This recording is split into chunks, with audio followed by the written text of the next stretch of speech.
যাব যে প্রধানমন্ত্রী কিন্তু বারবার করে বলছেন যে কারোরই কোনো নিউক্লিয়ার হুমকি ভারত আর সহ্য করবে না।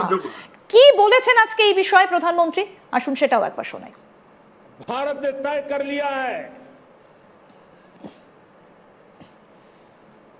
कि न्यूक्लियर की धमकियों को अब हम सहने वाले नहीं हैं। न्यूक्लियर ब्लैकमेल लंबे अरसे से चलाया, अब ब्लैकमेल नहीं सहा जाएगा।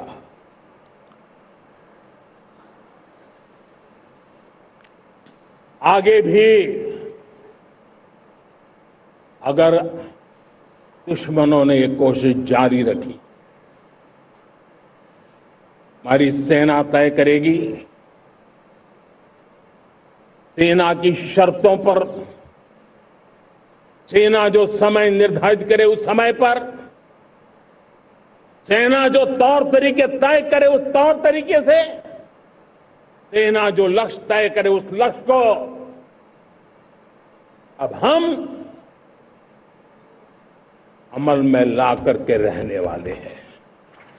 কর্নেল চৌধুরী, একটা বিষয় খুব পরিষ্কার, আমরা এটা অপারেশন সিন্দুরের পর থেকেই দেখছি যে সবকিছু সেনার ওপর কিন্তু ছেড়ে দিয়েছিলেন প্রধানমন্ত্রী। এই কথাটা আমরা আগেও বলতে শুনেছি যে সেনা যেটা ঠিক করবে, সেনা যেটা ভাববে, তার সঙ্গে গোটা দেশ রয়েছে, এবং আজকেও কিন্তু তিনি সেটা মনে করিয়ে দিলেন।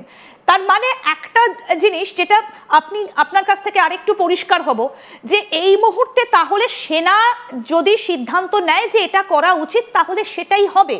অন্য দেশ যদি নিউক্লিয়ার ধমকি দেয়, সেনা তার মানে জবাব দিতে প্রস্তুত। দেখুন, একটা কথা কিছুদিন আগে, দুদিন আগে আমাদের প্রতিরক্ষা মন্ত্রী উনি খুব পরিষ্কার করে বলে দিয়েছেন যে আমরা চিন্তা করছি এই যে no first use of nuclear weapons, no first use of strategic weapon, যেটা আমরা বিশ্বাস করি, ভারতবর্ষ বিশ্বাস করে এবং ভারতবর্ষ এটা মানে, সেইটা একটা রিলুক। আমি একটু আগেই ইন্দিরা আপনাকে বললাম যে ভারতের যে কমপ্লিট ন্যাশনাল সিকিউরিটি ডক্ট্রিন, এইটা কিন্তু গিভেন আ রিলুক। একটা এই যে ডক্ট্রিন বদলে যাচ্ছে 79 ইন্ডিপেন্ডেন্স ডে, তো আমরাও আমাদের অনেক কিছু আস্তে আস্তে চেঞ্জ করছি। আপনি দেখুন আমাদের বিভিন্ন রকম ভাবে রিস্ট্রাকচারিং অফ ইন্ডিয়ান আর্মি হচ্ছে, রিস্ট্রাকচারিং অফ আর্ম ফোর্সেস হচ্ছে, 3টে ট্রাই সার্ভিসেস জোড়া হচ্ছে। অনেক দিন আমরা নিজেদের ভাবে লড়াই হয়েছে, এখন 3টে সার্ভিসকে একসঙ্গে ভাবে পুরো রিস্ট্রাকচারিং চলছে। সেই জায়গায় আমরা যদি দেখি, এই অপারেশন সিন্দুরে দেখেছি যেখানে এয়ারফোর্স, নেভি এবং আর্মি জয়েন্টলি সমস্ত এক্সারসাইজ গুলো এনশিওর করছে, স্পেশালি এয়ারফোর্স এন্ড আর্মি যেখানে এয়ার ডিফেন্স সিস্টেম কাজ করেছে, একসঙ্গে কাজ করেছে, এবং ডিআরডিও তার মধ্যে আছে, বিভিন্ন পিএসইউ এর মধ্যে আছে। তো ভারতবর্ষকে কিন্তু একসঙ্গে করে দিচ্ছে আমাদের মাননীয় প্রধানমন্ত্রী, এটা নিশ্চিতভাবে মানতে হবে।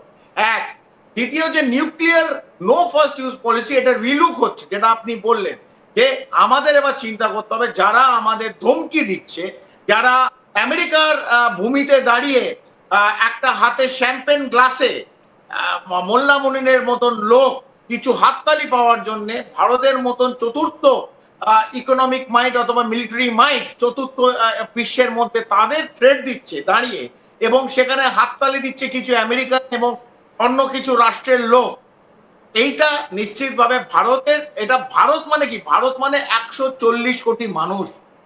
তো এটা ভারত মানে শুধু নরেন্দ্র মোদী নয়, ভারত মানে শুধু মমতা ব্যানার্জি নয়, ভারত মানে আরো 4টে পলিটিক্যাল লিডার নয়, ভারত মানে আমরা সবাই। 140 কোটি, আমাদের রেসপেক্ট কোনো একটা লোক বিলি দিতে পারে না। তাই 140 কোটি মানুষের দিকে তাকিয়ে ভারতবর্ষকে শক্তিশালী করার জন্য আমাদের we need to have a relook on the entire security doctrine. যে মোল্লা মুনিরের মতন 2 টাকার লোক এসে আমেরিকার ভূমি অথবা আমেরিকার একটা রেস্টুরেন্টকে ইউজ করে ভারতকে ধমকি দেবে আর আমরা বসে বসে 140 কোটি দেশ শুনবো, এটা হতে পারে না।